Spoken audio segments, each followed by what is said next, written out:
സന്ദീപ് നിർത്തിയിടത്ത് വെച്ച് ഞാൻ തുടങ്ങാം. അത് നല്ലതായിരിക്കുമല്ലോ. അതായത് ഗലാത്യർ 5:24 ക്രിസ്തുയേശുവിനുള്ളവർ ജഡത്തെ അതിന്റെ രാഗമോഹങ്ങളോടുകൂടെ ക്രൂശിച്ചിരിക്കുന്നു. അപ്പം ക്രിസ്തുയേശുവിനുള്ളവർ, യേശു ക്രിസ്തുവിനെ ഉള്ളവർ, യേശു ക്രിസ്തുവിനെ രക്ഷിതാവായി സ്വീകരിച്ച് അവനെ അനുസരിച്ച് മുന്നോട്ട് പോകുന്നവർ, ക്രിസ്തുയേശുവിനുള്ളവർ, അവര് ചെയ്യുന്നൊരു കാര്യമുണ്ട്. എന്താണ്? അവര് ജഡത്തെ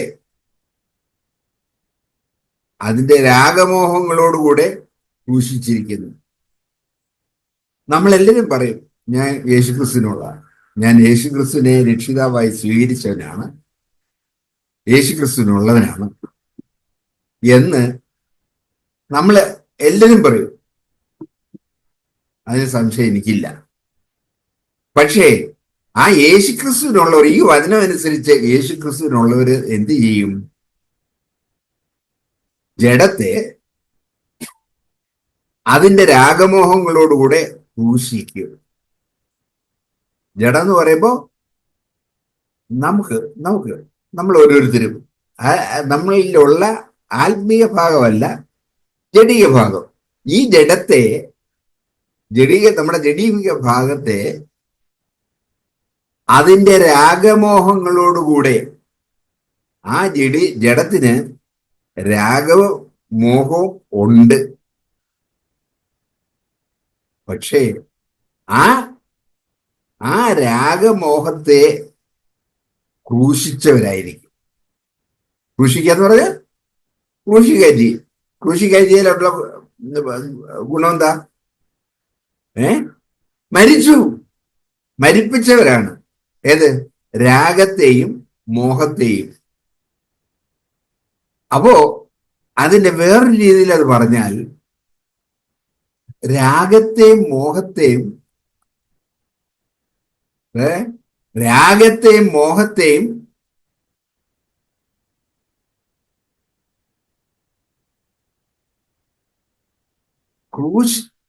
ക്രൂശിച്ചിട്ടില്ലാത്തവർ അതിനെ മരിപ്പിച്ചിട്ടില്ല.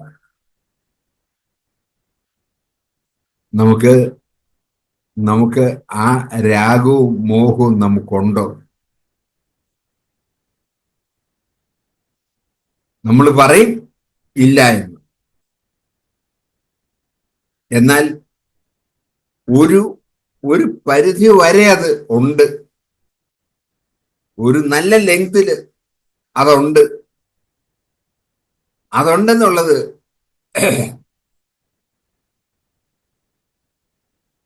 അത് ഉണ്ടെന്നുള്ളത് സത്യമാണ്. പക്ഷെ നമ്മൾ പറയും എന്ത്? അങ്ങനൊരു കാര്യമേ എനിക്കില്ല. അതുകൊണ്ട് നമുക്ക് ഇന്ന് ഒരു തീരുമാനം എടുത്തുകൊണ്ട് പോകണം. ഒരു മീറ്റിങ്ങിന് വന്നാൽ ഒരു തീരുമാനം എടുക്കുന്നത് നല്ലതല്ലേ? എനിക്ക് ഇനി ഈ രാഗവും മോഹവും എൻ്റെ ജീവിതത്തിൽ ഉണ്ടാകരുത്. അഥവാ ഉണ്ടാകാതിരിക്കുവോ? ഉണ്ടാകുമ്പോ എന്ത് ചെയ്യും? അതിനെ ക്രൂശിൽ കയറ്റും. യേശുവിനെ ഇല്ലാതാക്കി അങ്ങനല്ലേ? ക്രൂശിൽ കയറ്റി. അതോടെ തീരുമെന്ന് അവര് വിചാരിച്ചു. പക്ഷെ ദൈവത്തിന് വേറൊരു പദ്ധതി ഉണ്ടായിരുന്നു, ഉയർപ്പിന്റെ ജീവനായിട്ട്. പക്ഷെ ഈ രാഗത്തിനും മോഹത്തിനും നമ്മുടെ ജീവിതത്തില് ഇനി മേലാൽ ജീവൻ ഉണ്ടാകരുത്. അതുകൊണ്ട് നമുക്കതിനെ ക്രൂശിക്കണം. നമ്മൾ അതിനെ ക്രൂശിക്കുകയാണെങ്കിൽ ഇന്ന് നമ്മൾ കൂടിയത് നന്നായി. കാരണം ഇതിന് അടിമപ്പെട്ടാണ് അനേകരും ജീവിക്കുന്നത്. ഇതിനടിമപ്പെട്ടാണ്, ഈ രാഗത്തിനും മോഹത്തിനും അടിമപ്പെട്ടാണ് അനേകരും ജീവിക്കുന്നത്. അതുകൊണ്ട് നമുക്ക് ഒരു കാര്യം തീരുമാനിക്കാം. ഞാൻ ഈ രാഗത്തെയും മോഹത്തെയും ഇനി വെച്ചു പൊറുപ്പിക്കുന്നില്ല എൻ്റെ ജീവിതത്തിൽ. മറ്റുള്ളവരുടെ കാര്യത്തിൽ നമുക്ക് ഒന്നും പറയാനൊക്കത്തില്ല. അവര് ചെയ്തിട്ടല്ല, ഇപ്പം എന്ത് ചെയ്യാനാ? പക്ഷെ എന്നെ സംബന്ധിച്ച് ഞാൻ ഇനിയും രാഗത്തിനും മോഹത്തിനും അടിമപ്പെടാതെ എൻ്റെ കർത്താവ് യേശുക്രിസ്തുവിനെ എൻ്റെ ശിഷ്യനായി ജീവിക്കാൻ എന്നെ സമർപ്പിക്കുന്നു എന്നുള്ള പൂർണ്ണ ആ ഉറപ്പോടെ വേണം നമുക്ക് പോകാൻ. അങ്ങനെയാണെങ്കിൽ ഇന്ന് നമ്മൾ കൂടിയത് വളരെ നന്നായി. കാരണം ഒരു സമൂഹത്തിലെ നല്ലൊരു പങ്കുണ്ട്. ഇത്രയും പേരുണ്ടെങ്കിൽ തന്നെ ആ ദേശം അനുഗ്രഹിക്കപ്പെടും. അതുകൊണ്ട് രാഗത്തെയും മോഹത്തെയും ക്രൂശിച്ച് നമുക്ക് ജീവിക്കാനായിട്ട് നമ്മളെ സമർപ്പിക്കാം. ദൈവം നമ്മളെ ഓരോരുത്തരെയും അതിനെ സഹായിക്കട്ടെ. അത് കർത്താവിനോട് ചേർന്ന്, അത് കർത്താവെ എനിക്ക് ആ എൻ്റെ രാഗത്തെ മോഹത്തെ ക്രൂശിച്ച് പറ്റത്തുള്ളൂ കർത്താവ്, എനിക്ക് അതിനുള്ള സഹായം ചെയ്തു തരണേ, എന്നെ നീ അനുഗ്രഹിക്കണേ, ആ കാര്യത്തിൽ എന്നെ അനുഗ്രഹിക്കണേ എന്ന് പറഞ്ഞ് നമ്മളെ താഴ്ത്തി കൊടുക്കാം. ദൈവം നമ്മളെ സഹായിക്കാം. വളരെ പണ്ടുപോലുമായ ഒരു പ്രബോധനം കേട്ടതിലുണ്ടായി. ഇനി കൂടുതൽ അതിനെപ്പറ്റിയുള്ള വിശദീകരണങ്ങളുടെ ആവശ്യമില്ല. എല്ലാവരും ഉറക്കം പിടിച്ച് തുടങ്ങിയിട്ടുണ്ട്. അതുകൊണ്ട് ഒരു ചെറിയൊരു കഥ പറയാം. നമ്മള് പള്ളിയിൽ നിന്ന് വിചാരിക്കുമ്പോൾ നമ്മൾ പ്രാർത്ഥിക്കാൻ പോകുന്ന സ്ഥലമോട് കരുതിയാൽ മതി. അതുകൊണ്ട് ഞാൻ വേറെ പള്ളിയെ പറ്റി പറഞ്ഞു ചിന്തിക്കണ്ട. അപ്പോൾ ഒരാൾ പള്ളിയിലേക്ക് പോകുന്ന പുള്ളിയുടെ കയ്യിൽ കുറച്ച് സാധനങ്ങളൊക്കെ ഉണ്ട്, കുട, ചെരുപ്പൊക്കെ. കൂടെ ഈ ഒരു 6 കൂട്ടം കാര്യങ്ങളെന്ന് കേട്ടത് അതുകൊണ്ട് പള്ളിയിൽ ചെന്ന് പുള്ളി അതിലെ ആരാധന കൂടി തിരിച്ചു വന്നപ്പം 2 കൂട്ടം നഷ്ടപ്പെട്ടു. ബാക്കി നോക്കിയപ്പോൾ 6 കൂട്ടം കയ്യിലുണ്ട്. 2 കൂട്ടം എന്ന് പറഞ്ഞാൽ ചെറുപ്പം കുറെ നഷ്ടപ്പെട്ട് ബാക്കി 6 കാര്യങ്ങളും കൂടെ വെച്ച് തിരിച്ചു വീട്ടിൽ പോയിരുന്നാ പറയുന്നത്. അപ്പൊ അതുകൊണ്ട് നമ്മളിത് ഈ 6 കൂട്ടം കാര്യങ്ങളൂടെ ഉപേക്ഷിച്ച് പോകണം എന്ന് പറഞ്ഞാൽ ചിലപ്പോൾ ചിലർ പറയാൻ പറ്റുകയില്ല. വീട്ടിൽ ചെല്ലുമ്പോൾ വേറെ ചില പ്രശ്നങ്ങളൊക്കെ ഉള്ളതുകൊണ്ട് ഇത് 6 പറ്റുകയില്ല, ഒരു 4-8 എന്ന് പറയുന്നവരും ഉണ്ടാവും. എന്നാൽ കർത്താവ് ആഗ്രഹിക്കുന്നത് അവിടുത്തെ പൂർണ്ണതയാണ്. അപ്പൊ ആ പൂർണ്ണത നമ്മൾ പ്രാപിക്കേണ്ടതുണ്ട്. അത് പ്രാപിക്കാൻ കഴിയും എന്ന് തന്നെയാണല്ലോ ദൈവത്തിലൂടെ നമ്മളെ ബോധ്യപ്പെടുത്തുന്നത്. കർത്താവ് നമ്മളെ സ്വാതന്ത്ര്യപ്പെടുത്തിയിട്ടുണ്ട്. ഈ പാവങ്ങളിൽ നിന്നൊക്കെ നമ്മളെ സ്വാതന്ത്ര്യപ്പെടുത്തിയിട്ടുണ്ട്. ആ ശക്തിയിൽ നിന്ന് നമ്മളെ വിടുവിച്ചിട്ടുണ്ട്. എല്ലാ കാര്യങ്ങളും പൂർണ്ണമായിട്ട് നമ്മളെ അനുസരിച്ച് ആണ് പോകുന്നതെന്നുള്ള ഉറപ്പൊന്നും പിന്നെ പറയാനൊക്കില്ല. എന്നാലും ആ കാര്യത്തിലേക്കാണ് കർത്താവ് നമ്മൾ വിളിച്ചിരിക്കുന്നത്. അപൂർണതയിലേക്ക് നമ്മളെ വിളിച്ചിട്ടുണ്ട്. നമ്മളെ സ്വാതന്ത്ര്യപ്പെടുത്തി നമുക്ക് ആത്മാവിന്റെ ശക്തി നമുക്ക് തന്ന് നമ്മളെ അതിലേക്കായിട്ട് ഒരുക്കിയിട്ടുണ്ട്. അപ്പൊ നമ്മുടെ ലക്ഷ്യം എന്ന് പറയുന്നത് നമുക്ക് ഇസ്രായേൽ ജനത്തിന്റെ യാത്ര പോലെ തന്നെ നിത്യതയിലേക്ക് തന്നെയാണ് യാത്ര. അപ്പം രക്ഷയുടെ അനുഭവത്തിലേക്ക് നമ്മൾ വന്നവരുമാണ്. ഇനി അതിലൂടെ ആ രക്ഷയുടെ പൂർണ്ണത അനുഭവിച്ച് കർത്താവിനോട് ഒരു ദിവസം ആയിരിക്കും അവിടുത്തെ വരവുകൾ നമ്മൾ അവിടുത്തെ പോലെ ആയിത്തീരുമെന്ന പെട്ടെന്ന് പറഞ്ഞ് നമ്മൾ സമാധാനപ്പെട്ട് പോവുകയാണ് ചെയ്തത്. അങ്ങനെ അങ്ങ് ആയിത്തീരുകയല്ല. അതിനായിട്ട് നമുക്ക് ചില കാര്യങ്ങളൊക്കെ ചെയ്യേണ്ടതുണ്ട്. ചെയ്യേണ്ട കാര്യങ്ങൾ ഇവിടെ തന്നെ ചെയ്യേണ്ടതുണ്ട്. നമ്മൾ അതിലേക്ക് ആകുന്നതാണല്ലോ. ലേഖനം 12:2 നമ്മൾ അതിലേക്ക് ആഞ്ഞുകൊണ്ടിരിക്കുക. നമ്മൾ വിജയിക്കുന്നുണ്ട്, പരാജയപ്പെടുന്നുണ്ട്. എന്നാൽ പരാജയപ്പെടുന്നപ്പോൾ തന്നെ അവിടത്തിലേക്ക് നോക്കാൻ, അവിടുന്നിലേക്ക് നോക്കാൻ, ആ കാലം കുരിശിലേക്ക് നോക്കിയിട്ട് കർത്താവെ സഹായിക്കണമെന്ന് പറഞ്ഞാൽ ആ സഹായം ഒപ്പം തന്നെ ഉറപ്പാണ്. അതിന് യാതൊരു സംശയമില്ല. നമ്മൾ നോക്കുമെങ്കിൽ നമ്മൾ വിജയിച്ചു, നോക്കുന്നില്ല എങ്കിൽ നമുക്ക് ഒന്നും ചെയ്യാനാവില്ല. നിരാശപ്പെട്ടു പോകരുത്. നമുക്ക് നിരാശയാണല്ലോ ഇപ്പോഴത്തെ നമ്മളുടെ ഓരോരുത്തരുടെയും പ്രധാന പ്രശ്നം. ആഗ്രഹിക്കുന്നത് നമ്മളെ മോഹിക്കുന്നത് ലഭിക്കും എന്നാണ് വാക്യത്തിൽ ഇപ്പൊ നമ്മള് ഒരു പുതിയ വ്യാഖ്യാനം കൊണ്ടിരിക്കുന്നത്. ആഗ്രഹിക്കുന്നതിൽ നമ്മളെ അതേപ്പറ്റി ഞാൻ പറയുമ്പോൾ അങ്ങനെ അപ്പൊ നമ്മുടെ മോഹങ്ങളാണ് പലപ്പോഴും നമ്മളെ പാപത്തിലേക്ക് കൊണ്ടുപോകുന്നത്. മോഹിക്കാതിരിക്കാൻ നിവൃത്തിയില്ല. കാരണം നമ്മൾ ലോകത്തിന്റെ പിടിയിലായിരിക്കുമ്പോൾ ലോകത്ത് കാണുന്ന കാര്യങ്ങളൊക്കെ നമുക്ക് വേണമെന്ന് തന്നെയാണ്. എല്ലാ മനുഷ്യനും ആഗ്രഹിക്കുന്നുണ്ട്. അത് കുറേയൊക്കെ നേടിയെടുക്കാനുള്ള ശ്രമമുണ്ട്. ആ ശ്രമത്തിൽ പല കാര്യങ്ങളും നമ്മുടെ ഇന്ന് കൈവിട്ട് പോകുന്നുണ്ട്. അതായത് പാപത്തിന്റെ ലോകത്തിലേക്ക് തന്നെ പോകുന്നുണ്ട്. അവിടെയാണല്ലോ നിരാശ ഉണ്ടാവുന്നത്. അതുകൊണ്ട് ഈ മോഹത്തിൽ നിന്ന് തന്നെ നമുക്ക് ഒഴിഞ്ഞിരിക്കാൻ നമ്മളിവിടെ കേട്ട പോലെ മോഹം ഗർഭം ധരിച്ചിട്ട് തന്നെയാണ് പാപത്തെ പ്രസവിക്കുന്നത്. പാപം പിന്നെ മരണം ചെയ്യും. അപ്പൊ അതുകൊണ്ട് മോഹം തന്നെയാണ് ഏതെല്ലാം നമ്മളെ പൂർവ്വതാക്കളെ നശിപ്പിച്ചു കളഞ്ഞത്. അവരെ മോഹിച്ചു, ആ മുഖമാണ് അത് പാടില്ലാത്തതാണെന്നുള്ള ബോധ്യം അവർക്കുണ്ടായിരുന്നു. എന്നാൽ അതിൽ നിന്ന് പിന്തിരിഞ്ഞു പോകാൻ അവർക്ക് കഴിഞ്ഞില്ല എന്നുള്ളതാണ്. പക്ഷെ നമ്മളും ചെയ്യേണ്ട ഒരു കാര്യം ഇത് തന്നെയാണ്. പിന്തിരിഞ്ഞു പോകാൻ നമുക്ക് കഴിയണം. പക്ഷെ കഴിയാത്ത സാഹചര്യം നമ്മുടെ മുന്നിലുള്ളപ്പോൾ തന്നെ അതിന് കഴിയുന്ന വിധം നമ്മളെ ശക്തിപ്പെടുത്തിക്കൊണ്ട് വിശുദ്ധാത്മാവ് നമ്മൾ തന്നിട്ടുണ്ട് എന്നുള്ള ബോധ്യം നമുക്ക് ഉറപ്പ് നമുക്കുണ്ടെങ്കിൽ, പരാജയപ്പെടുമ്പോഴും നമ്മൾ ദൈവത്തിലേക്ക് നോക്കണം. കർത്താവ് പരാജയപ്പെട്ടുവെങ്കിൽ ഇനിയും വിജയിക്കാനായിട്ട് കഴിയുമെന്ന് തന്നെയാണല്ലോ ഞങ്ങളെ ഉദ്ബോധിപ്പിക്കുന്നത്. ദൈവത്തിലുള്ള നമ്മൾക്ക് കേട്ടിട്ട് പോകുന്ന കാര്യങ്ങള്, ഈ കാര്യങ്ങളൊക്കെ വീണ്ടും പരാജയപ്പെടുന്ന കാര്യങ്ങൾ തന്നെയാണെന്ന് ചിന്തിച്ചിട്ട് പോവാതെ ഈ കാര്യങ്ങളിലൊക്കെ വിജയിക്കാൻ കഴിയും. ഈ 6 കൂട്ടം കാര്യങ്ങൾ നബി ഗലാത്യ ലേഖനത്തിലേക്ക് വരുമ്പം അത് എത്ര കൂട്ടം കാര്യങ്ങളാണ്? 15 കൂട്ടം കാര്യങ്ങളാണ്. അപ്പൊ അങ്ങനെ ലിസ്റ്റിൽപ്പെട്ട ഒരുപാട് കാര്യങ്ങൾ ഇതിനകത്ത് പറഞ്ഞിട്ടില്ലെങ്കിൽ അത്യാവശ്യം 6 കൂട്ടം കാര്യം പറഞ്ഞത് നമ്മളുടെ സാധാരണ ജീവിതത്തിലെ നമ്മൾ നേരിടേണ്ടി വരുന്ന കാര്യങ്ങൾ തന്നെയാണ്. അതുകൊണ്ട് നമുക്ക് ഇന്ന് കേട്ട കാര്യങ്ങളെ പറ്റി ഞാൻ വീണ്ടും റിപ്പീറ്റ് ചെയ്യാൻ ആഗ്രഹിക്കുന്നില്ല. എങ്കിലും ചില കാര്യങ്ങളെ പറ്റി പറയാം. അതായത് നമ്മളുടെ ഇസ്രായേൽ ജനത്തിലുണ്ടായി ഹൃദയകാഠിന്യത്തെ പറ്റി പറഞ്ഞു. ഹൃദയകാഠിന്യം ഒരു പ്രധാന കാര്യമാണ്. എന്താണെന്ന് ചോദിച്ചാൽ തങ്ങൾ പറഞ്ഞ കാര്യങ്ങൾ അതങ്ങനെ തന്നെ നേടിക്കിട്ടണം. നേടിക്കിട്ടുന്നില്ലെങ്കിൽ അങ്ങനെ കിട്ടുന്നില്ലെങ്കിൽ പറ്റില്ല, കിട്ടിയേ പറ്റൂ. ഇല്ലെങ്കിൽ അതിനുള്ള വിദ്യയൊക്കെ നമ്മുടെ ഇതിലുണ്ട്.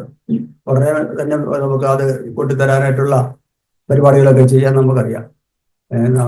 പ്രായമുള്ളവർക്ക് അവരുടേതായ ചില വിദ്യകളുണ്ട്, പിള്ളേർക്ക് അവരുടേതായ വിദ്യകളുണ്ട്.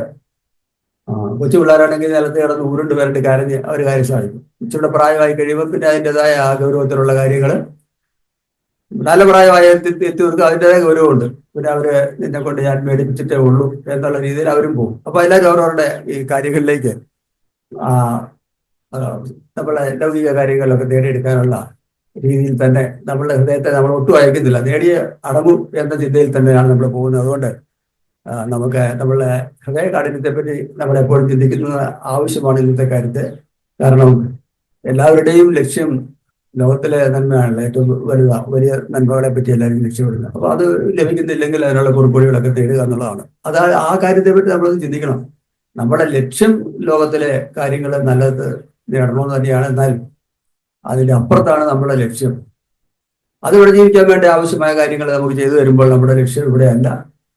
ഇസ്രായേൽ ജനത്തിന് എത്തേണ്ടത് കാനാനിലായിരുന്നു. പക്ഷെ റൂബൻ ഗോത്രവും പിന്നെ മറ്റൊരു ഗോത്രവും അല്ലെ, അവര് നദിക്ക് ഇക്കരെ തന്നെ അങ്ങ് നിന്നു. അവർ പറഞ്ഞു ഇവിടെ തന്നെ സുഖം, ഇവിടെ നല്ല വെള്ളമുണ്ട്, പുല്ലുണ്ട്, പുൽപ്പാടുണ്ട്, അവിടെ ഞങ്ങൾ ഇവിടെ തങ്ങിക്കൊള്ളാന്ന് പറയും.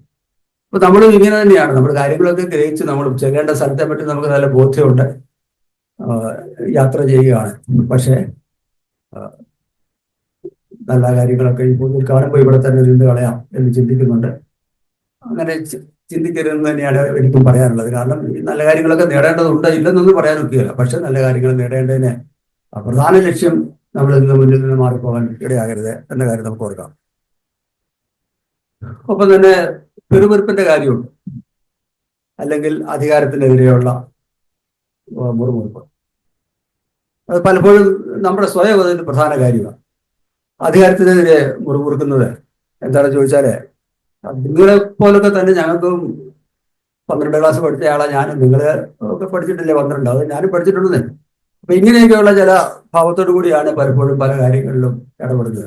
ലോകപരിചയമൊക്കെ ഉണ്ട്, ശരിയാ. ലോകപരിചയം ചിലപ്പോൾ അവർക്ക് കുറവായിരിക്കാമെങ്കിൽ തന്നെ അവരുടെ പരിചയത്തിന്റെ അടിസ്ഥാനത്തിൽ അവര് കേമന്മാർ തന്നെയാണ്. അപ്പോൾ അവർ പറയുന്ന കാര്യങ്ങളിലെ ഗൗരവം നമ്മൾ അംഗീകരിക്കേണ്ടതൊക്കെ അംഗീകരിച്ചു കൊടുക്കണം. പിള്ളേർ ഇപ്പൊ പറയുന്ന കാര്യമൊക്കെ നമ്മൾ കുറെയൊക്കെ സഹിഷ്ണുതയോടെ കേട്ടിട്ട് അവരെ നമ്മൾ അംഗീകരിക്കേണ്ടതുണ്ട്. എന്നാൽ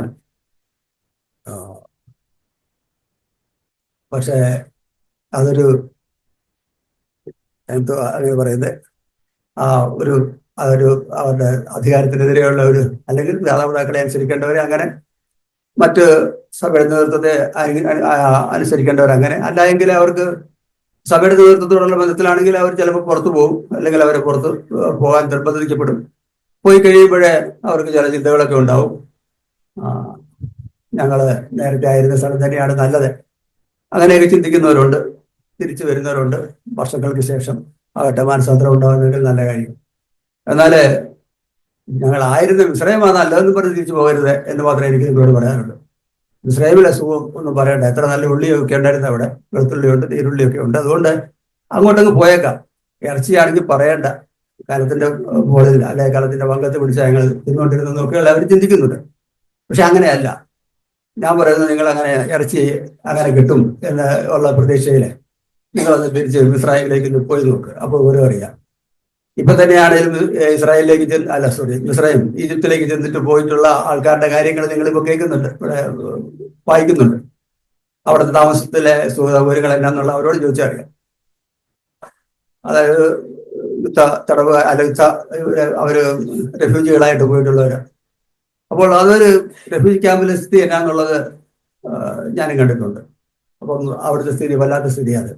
അപ്പൊ അതുകൊണ്ട് നമ്മൾ അതേപ്പറ്റി ചിന്തിക്കരുത്. ഞാനത് കണ്ടിട്ടുള്ളതുകൊണ്ട് തന്നെയാണ് പറയുന്നത്. അതുകൊണ്ട് ഒരിക്കലും പാപത്തിന്റെ അടിമത്തത്തിലേക്ക് തിരിച്ചു പോകാം എന്നാരെങ്കിലും ചിന്തിക്കുന്ന അവിടെ അസുഖം ഈ ഇവരുടെ കൂടിയിരുന്ന് ഈ പറയുന്നതൊക്കെ കേട്ടിച്ചു ചുമ്മാ ഇങ്ങനെ പോയാൽ നമ്മൾ നഷ്ടപ്പെട്ടു, നമുക്ക് ലോകത്ത് 60 കൊല്ലമുള്ളത് വെറുതെ പോകും എന്ന് ചിന്തിച്ചാൽ അതൊരിക്കലും അല്ല. ഞാൻ പറയുന്നു, സമാധാനം അനുഭവിക്കാൻ ഒക്കെയില്ല, സ്വസ്ഥത അനുഭവിക്കാൻ ഒക്കെയില്ല, സന്തോഷം അനുഭവിക്കാൻ ഒക്കെയില്ല. ഒരു പാപം ചെയ്യുമ്പോൾ തന്നെ സന്തോഷം പോയി, പിന്നെ ബാക്കിയുള്ള കാര്യത്തെ പറ്റി പറയണം. പിന്നെ പറയുമ്പോഴേ ഞാൻ പറയുന്ന വാക്ക് ഒരു പക്ഷെ തെറ്റിപ്പോകും, പിന്നെ എടുക്കേണ്ടത് തീരുമാനം വേറെയാണ്. അതോടെ ജീവിതം അവസാനിക്കുക തന്നെയായിരുന്നു.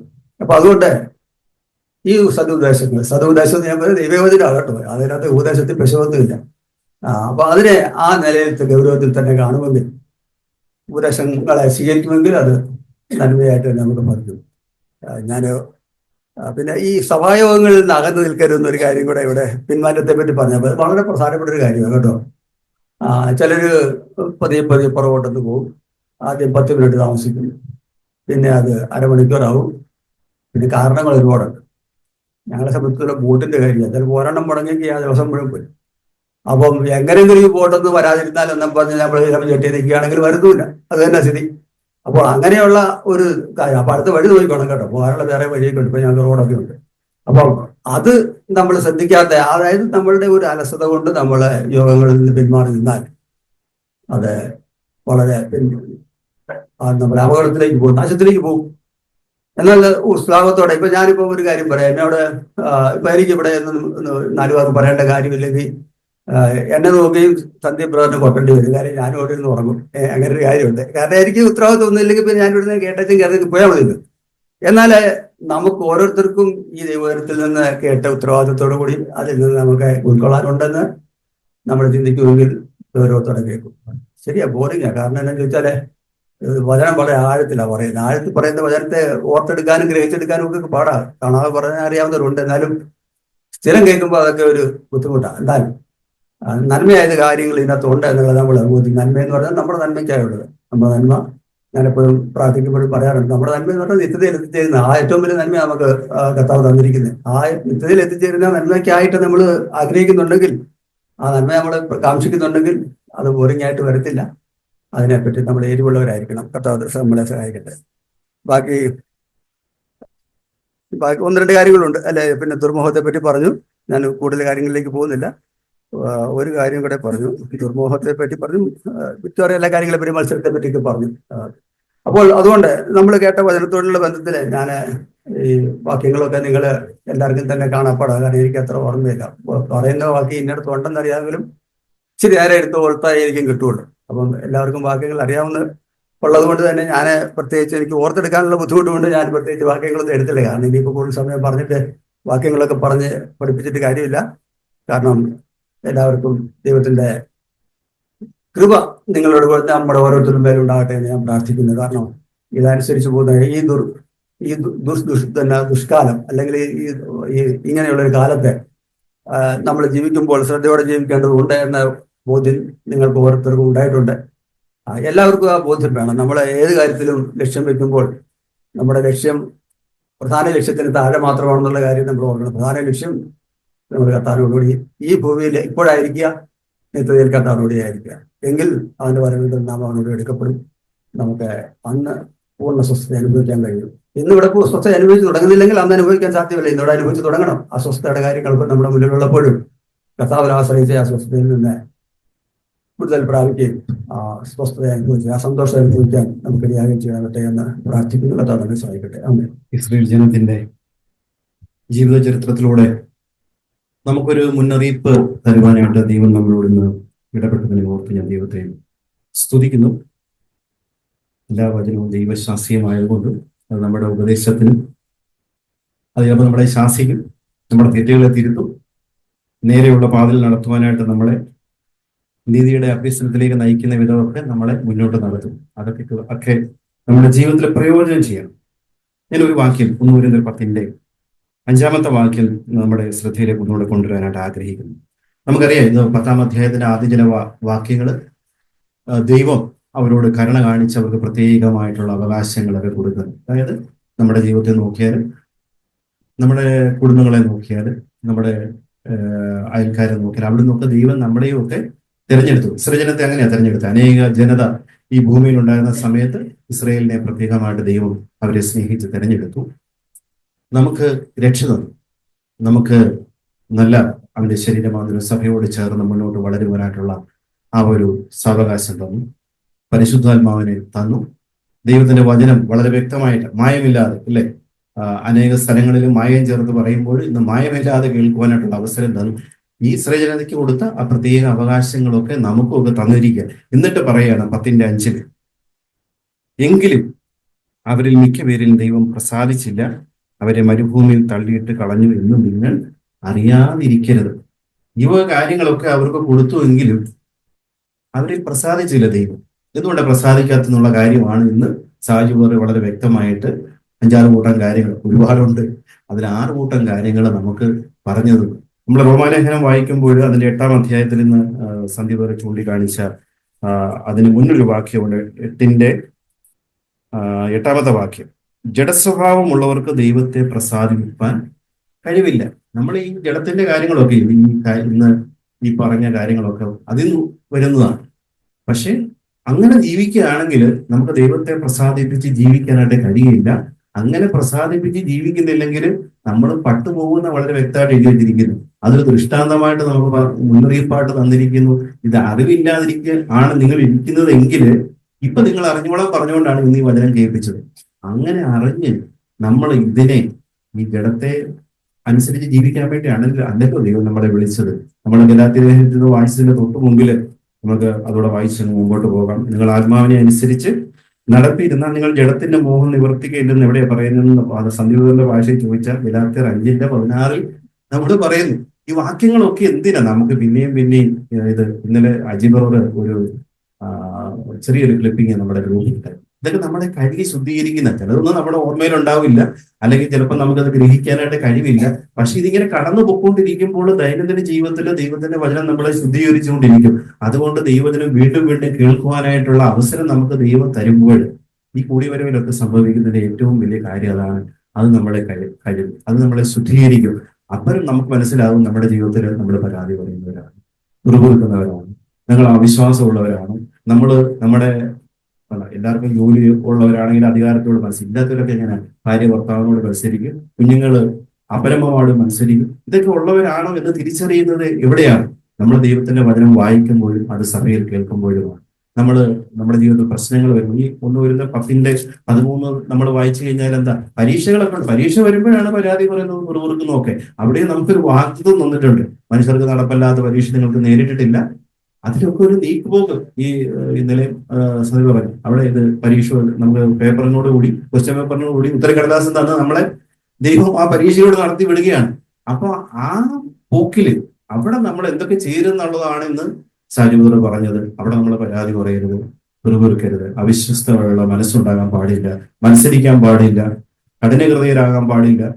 ഇതൊക്കെ നമ്മുടെ ജീവിതത്തിൽ വന്ന് ഭവിക്കാനായിട്ടുള്ള എല്ലാ കാര്യങ്ങളും ഉണ്ട്. നമ്മൾ ജീവിക്കുന്നത് നമ്മൾ ദുഷ്ടത പറഞ്ഞൊരു ലോകത്തിൽ മാത്രമല്ല, നമ്മുടെ ഉള്ളിൽ ഇപ്പോൾ ഈ കാര്യങ്ങളൊക്കെ ഉണ്ട്.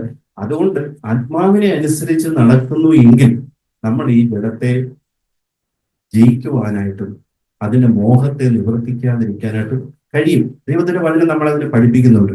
അതിന് നമ്മൾ 8-ന്റെ ആദ്യ വാക്യങ്ങളിൽ തന്നെ നമ്മൾ 7-ാം അധ്യായത്തിൽ എന്റെ ജഡത്തിൽ ഒരു നന്മയില്ലെന്ന് പറഞ്ഞ് നിൽക്കേണ്ട കാര്യമില്ല. കാരണം പൗലോസ് അത് മുന്നോട്ട് കൊണ്ടുപോകുന്നുണ്ട്.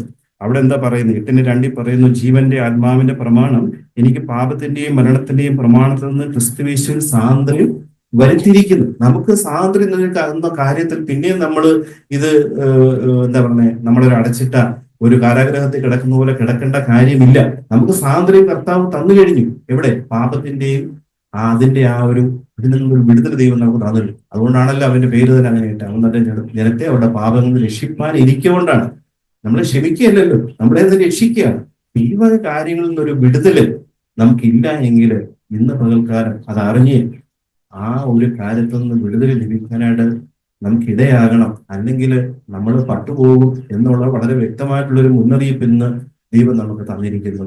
പ്രിയമുള്ളവരെ, നമുക്ക് ദൈവത്തെ പ്രസാദിപ്പിക്കുന്ന ഒരു ജീവിതം നയിക്കണം.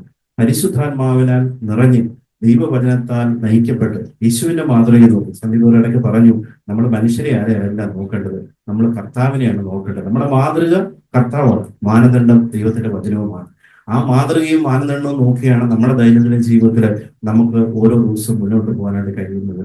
അല്ലെങ്കിൽ നമ്മൾ വീണുപോകും. നമ്മൾ മനുഷ്യരെ നോക്കിക്കഴിഞ്ഞാൽ അവരെക്കാട്ടിൽ മെച്ചപ്പെട്ടവരാണെന്നുള്ള ഒരു ഒരു ഒരു ചിന്തയിൽ നമ്മൾക്ക് മുന്നോട്ട് പോകാനായിട്ട് പലപ്പോഴും ആ ഒരു അപകടം നമ്മുടെ മുമ്പിലുണ്ട്. നമ്മുടെ സഭയിലുള്ളവരെക്കാട്ടിൽ ചിലപ്പോൾ നല്ലവരാണെന്ന് തോന്നും. അവരെ നോക്കുമ്പോൾ ഒരുപാട് കുറവുകൾ ചിലപ്പോൾ നമുക്ക് കണ്ടെന്നിരിക്കും. അതുകൊണ്ട് ദിവസവും നമ്മളെ തന്നെ വിധിക്കുക. അതുകൊണ്ടാണ് നമ്മൾ 11-ാമത്തെ അധ്യായത്തിൽ എന്താണ് നമ്മൾ തിരുവത്താഴ ശിശുവോടുള്ള ശുശ്രൂഷയിൽ നമ്മൾ വായിക്കേണ്ട ഒരു കാര്യമാണ്, നമ്മൾ നമ്മളെ തന്നെ വിധിക്കുന്നുവെങ്കിൽ നമ്മൾ ഒരിക്കലും വിധിക്കപ്പെടുകയില്ല. ശരീരമായിട്ടുള്ള ക്രിസ്തുവിന്റെ ശരീരമായുള്ള ബന്ധത്തിലും നമ്മൾ വിധിക്കണം. നമ്മുടെ സഹോദരന്മാരുടെ ഇടപെടലുകളിലും അവരോടുള്ള വാക്കുകളിലും അവരോട് പ്രതികരണങ്ങളിലും ഒക്കെ നമ്മൾ വളരെയധികം നമ്മളെ തന്നെ വിധിക്കേണ്ടതായിട്ടുണ്ട്. നമ്മുടെ വാക്കുകൊണ്ടോ പെരുമാറ്റം കൊണ്ടോ ഒക്കെ അവർക്ക് എന്തെങ്കിലും മുറിവേൽക്കുന്നുണ്ടോ, അവർക്ക് ഇടർച്ച ഉണ്ടാകുന്നുണ്ടോ, ഇതെല്ലാം നമ്മളെ തന്നെ വിധിക്കേണ്ടതായിട്ടുണ്ട്. നമ്മൾ ക്രിസ്തുവിനെ വെളിപ്പെടുത്തേണ്ടവരാണ് എന്ന് നമ്മളെ കുറിച്ച് പറയുമ്പോൾ അനുദിന ജീവിതത്തിൽ ദൈവം നമുക്ക് തന്നിരിക്കുന്ന ഈ വചനം, അതിനെ നമ്മൾ വളരെ ലാഘവത്തോടെ കണക്കാക്കാനിടയാകാതെ അത് നമ്മളെ കഴുകി ശുദ്ധീകരിക്കുമ്പോൾ, ഈ റോമാലേഖനത്തിൽ നമ്മൾ 12-ാം വായിക്കുന്ന മനസ്സ് പുതുക്കണം. ഇത് കേൾക്കുമ്പോൾ നമ്മുടെ മനസ്സ് പുതുക്കപ്പെടുന്നില്ല എങ്കിൽ നമ്മൾ വീണ്ടും പിന്നെ ആ ലോകത്തിന് അനുരൂപമായിട്ട് തന്നെ ജീവിക്കും. മനസ്സ് പുതുക്കി രൂപാന്തരപ്പെട്ട് അങ്ങനെ വരുന്നില്ല എങ്കിൽ നമ്മൾ ഇത് കേൾക്കുന്നതുകൊണ്ട് യാതൊരു പ്രയോജനമില്ലാതായിരിക്കും. അതുകൊണ്ടാണ് ദൈവത്തിന്റെ വചനം നമ്മളെ വീണ്ടും വീണ്ടും ഈ നമ്മുടെ ജഡം അല്ലെങ്കിൽ ആ കാര്യം സ്ട്രോങ് ആണ് എന്നുള്ളതൊക്കെ ആ ഒരു കാര്യം അതിനെ നമ്മൾ ആത്മാവിന്റെ ശക്തിയാല് ജഡത്തിന്റെ പ്രവൃത്തികളെ മരിക്കും. ആത്മാവിന്റെ ശക്തി വേണ്ടേ? അതിനുവേണ്ടിയല്ല നമ്മൾ ദൈവത്തോട് നിലവിളിക്കണ്ടേ? കർത്താവ് ഈ ലോകത്തെ ജീവിച്ചപ്പോ എന്തോ എബ്രായ ലേഖനം 5-ാം അധ്യായത്തിൽ എന്താണ് എന്ന് മരണത്തിൽ നിന്ന് വിടുവിക്കാൻ വേണ്ടി നമ്മൾ എപ്പോഴും കേൾക്കുന്ന കാര്യങ്ങളാണ്. 5-ന്റെ 7-ാം വാക്യത്തിൽ ക്രിസ്തുവിന്റെ ഐഹിക ജീവകാലത്ത് തന്നെ മരണത്തിൽ നിന്ന് രക്ഷിപ്പാൻ. നമ്മൾ ജഡത്തെ അനുസരിച്ച് ജീവിച്ചാൽ മരിക്കും നിശ്ചയമെന്ന് വളരെ വ്യക്തമായിട്ട് റോമാലേഖനത്തിൽ പറഞ്ഞിട്ടുണ്ട്. ജഡത്തിന്റെ പ്രവൃത്തികളെ ഒക്കെ ചെയ്താണ് നമ്മൾ മുമ്പോട്ട് പോകുന്നെങ്കിൽ അതിന്റെ അവസാനം നമ്മളെ ഓരോ ദിവസവും മരിപ്പിക്കും. അതിന്റെ അവസാനവും മരണമായിരിക്കും. ഇവിടെ കർത്താവ് തന്നെ ആ ഉറച്ച നിലവിളിയോടുകൂടി പ്രാർത്ഥിച്ചെങ്കിൽ നമ്മുടെ ദൈനംദിന ജീവിതത്തിൽ കർത്താവ് എന്റെ ജീവിതത്തിൽ ഇതുണ്ട് വ്യക്തമായിട്ട് പറയുക, എന്റെ ജീവിതത്തിൽ ഈ കാര്യമുണ്ട്, എന്നെ അതിൽ നിന്ന് വിടുവിക്കണം. വിടുവിക്കണമെന്ന് പറഞ്ഞാൽ യേശുവിനെ വിടുവിച്ച അതേ ദൈവം നമ്മുടെ ജീവിതത്തിൽ നമ്മളെ അതിൽ നിന്ന് വിടുവിക്കും. ആത്മാവിന്റെ ആ ഒരു ഫലം അത് നമ്മുടെ ജീവിതത്തിൽ നിന്ന് ഉണ്ടാകാനായിട്ട് ദൈവം ഇടയാക്കും. അതാണ് ദൈവം നമ്മളെ കുറിച്ച് ആഗ്രഹിക്കുന്നത്. അതുകൊണ്ട് ആ ഒരു ഉറച്ച നിലവിളിയും ആ ഒരു ഭയഭക്തിയൊക്കെ നമ്മുടെ ജീവിതത്തിൽ ഉണ്ടാകട്ടെ. ദൈവവചനം കേൾക്കുമ്പോൾ നമ്മുടെ ജീവിതത്തെ അതിനുവേണ്ടി ആ ഒരു വചനം ജഡമായി തീരുവാനായിട്ട് ദൈവമേ എന്നെ സഹായിക്കണമേ എന്ന് നമുക്ക് പ്രാർത്ഥിക്കാം. ദൈവം നമ്മെ അതിനെ സഹായിക്കട്ടെ. നമ്മുടെ ജീവിതത്തിലെ കർത്താവിനോട് ചേർന്ന് നടക്കുവാനായിട്ട് അവനെ പോലെ ആയി തീരുവാനായിട്ട് ദൈവം നമ്മളെ സഹായിക്കട്ടെ.